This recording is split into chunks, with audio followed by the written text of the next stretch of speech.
چې زمونږ کم جوړ شو دا د مریم بی بی د نواز شریف صاحب د شهباز شریف صاحب په اپروچ باندې چې هغه آفتاب احمد خان شیرپاو صاحب سره بلاول بھٹو زرداری صاحب سره آصف زرداری صاحب سره مولانا فضل الرحمان صاحب سره اختیار ولی صاحب سره حیدر روتی سره څو ځله رابطې وکړې او د هغې نه بعد موږ په دې باندې متفق شو خو د هغې نه وړاندې څنګه چې تاسو ته لیاقت صاحب خبره وکړه زمونږ متحد اپوزیشن چې پی ډي ایم کله نو جوړ زمونږ خپلو کې دا یو اتحاد او اتفاق شو چې په کوم ځای کې زمونږ یو ملګری یا په ټاپ نمبر باندې وي او یا د متحد اپوزیشن یو ملګری په رنر اپ پوزیشن باندې وي او سیټ خالی شي نو چې څوک په های سکور باندې وي دا سیټ به مونږ په اتفاق او اتحاد سره هغو ته ورکوو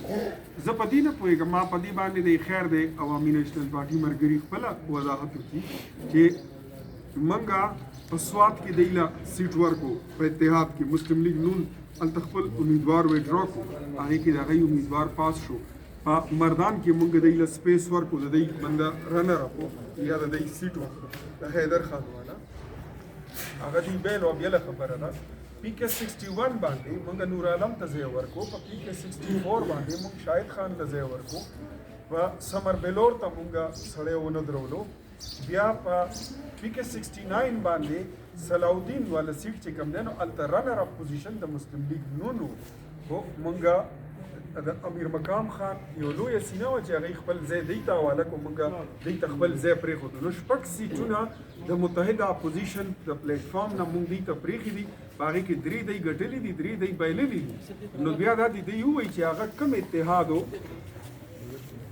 هغه کم اتحاد یا هغه کم